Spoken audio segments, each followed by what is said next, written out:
Well, this morning, another installment of My Success in the City series. A 26-year-old who's made it her mission to make a difference. She represents the Lone Star State, and she's already made Miss Texas pageant history. But beyond her crown, she's also committed to changing the lives for families with loved ones on the spectrum. If you had told me at 13, 14, even 20 that I would be Miss Texas, I'd be like, no, I'm not putting on pounds of makeup and wearing a dress, girl. I'm going home. You know her as Miss Texas, but to me, Annette Addo-Yobo is Miss Down to Earth. Pageantry is more than just a beautiful face. It's a space and a platform for young women to inspire other people, to advocate for very important causes, and, to pursue a higher education. That's what this is all about. She's 26, and her humility comes from her roots. She's the first woman to win Miss Texas and be born outside the U.S. in Ghana. The greatest country on earth. Her platform, it's personal. My brother and his story finally gets a platform, and getting to meet other families who have children or siblings, or they are themselves on the spectrum. I realized that a lot of them don't have representation. They don't have somebody speaking out for them. Autism hits close to home.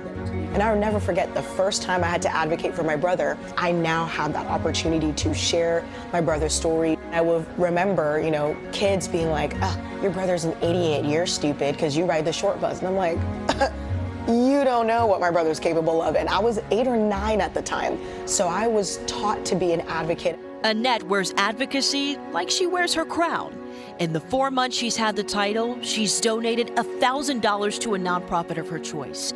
She wrote a check to Texas charity, the Autism Treatment Center, even helping the Fort Worth campus raise over $200,000. But Annette knows autism impacts families, yes, in Texas, but across the nation too. To make your voices heard. She took her message to Congress.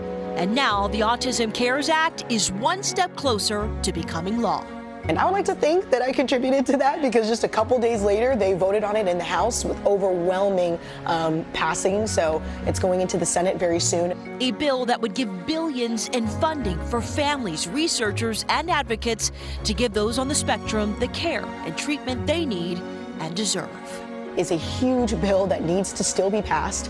With her crown and her platform, success to Annette means making it count. To share what's going on in the news, to share legislation that's happening, ways that people can advocate, stories that are in the news where injustices for people on the spectrum are occurring right now.